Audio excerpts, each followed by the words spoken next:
Hello বন্ধুরা, আমি সুস্মিতা। আমার আরও একটি নতুন ব্লগে তোমাদের সবাইকে স্বাগত জানাই। কেমন আছো তোমরা সবাই? আশা করি তোমরা সবাই খুব ভালো আছো। আমরাও খুব ভালো আছি। বন্ধুরা, আজ হলো ইতুলক্ষ্মী পুজো যেটাকে বলে সবাই। তো অগ্রহায়ণ মাসের আজকে হলো সংক্রান্তি, সেই জন্যই আজকে ইতুলক্ষ্মী পুজো করছি বন্ধুরা। তো বাবার বাড়ি চলে এসেছি, দেখতেই পাচ্ছ এটা বাবার বাড়ির ছাদে এখন পুজো করে নিচ্ছি। আর সাথে তো আমার মা আছে, তো আমরা মা মেয়ে দুজনে মিলে এখন পুজো করে নিচ্ছি বন্ধুরা।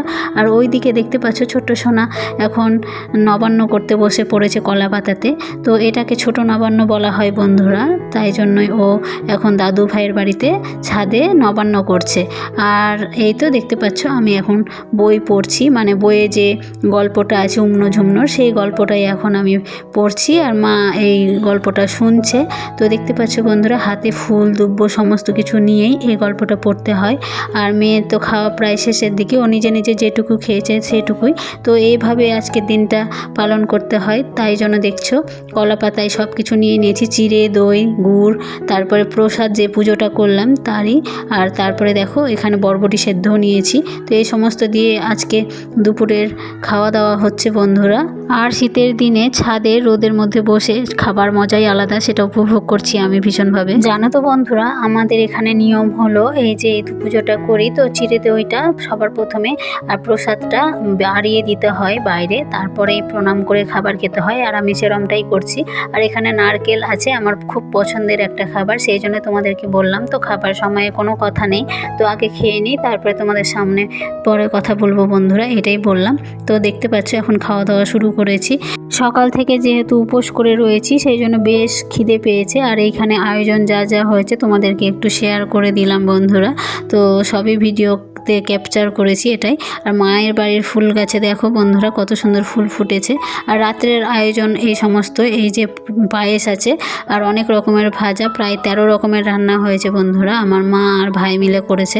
আর আমি শুধু সবজি কাটার কাজটা করে দিয়েছি। তো 10 মিলে করি কাজ, হাড়ি জিতি না হিলাজ, এইটাই তো ব্যাপার বন্ধুরা। তো এখানে ডাল হয়েছে, তারপরে ফুলকপির তরকারি, মিষ্টি কুমড়ো ভাজা, মান ভাজা, তারপরে হয়েছে শাক, চাটনি, আলু ভাজা, কলা ভাজা, বেগুন ভাজা, মূলো ভাজা, সিম ভাজা, তারপরে মাছ আলু ভাজা, মান ভাজা, পাঁপড় ভাজা, অনেক রকম ভাজা বন্ধুরা। আর তার সাথে তো ডাল অবশ্যই, আর পায়েস হয়েছে বন্ধুরা। তো আমরা এখন খেতে বসে পড়েছি 3 জনেই, মানে 2 মেয়েকে সাথে নিয়ে মা মেয়ে মিলে খেতে বসে পড়েছি। আর এই তো খাওয়া দাওয়া চলছে, আর ভাই ভিডিও করছিল, সেটাই তোমাদেরকে বললাম বন্ধুরা। তো খাবার সময় কোনো কথা নয়, আগে খেয়ে নিই। খাবারগুলো খুব সুন্দর হয়েছে, আর দুপুরবেলা খাবার পরে আর কিচ্ছু খাইনি, সেই জন্য বেশ খিদেও পেয়েছে, প্রায় 8:45 মতো বাজে। তো এখন খেয়ে নিয়ে আবারও আমি চলে যাব আমার নিজের বাড়িতে, মানে ভাড়া বাড়িতে বন্ধুরা। আর এখানে আমার মেয়ে আর আমি তো তোমাদেরকে দেখালাম, খাবারগুলো খুবই সুন্দর হয়েছে, সুস্বাদু হয়েছে। তো চলো বন্ধুরা, পরে আবারও দেখা হবে। আর এখানে বাবা টেবিলে খেতে বসে পড়েছে। তো বাবার তো নিচে পায়ে ব্যথা করে, তাই জন্য টেবিলেই খায়।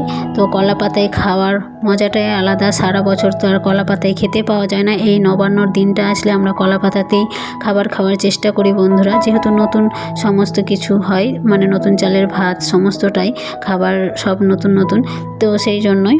তো বন্ধুরা দেখতে পাচ্ছ এখন খাওয়াতে আমরা ব্যস্ত। আর আমার মা গরম জল করে দিচ্ছে ওর নাতনিদের, ঠান্ডা লেগে যাবে, যেহেতু ঠান্ডা বেশ অনেকটাই পড়ে গেছে, সেই জন্য।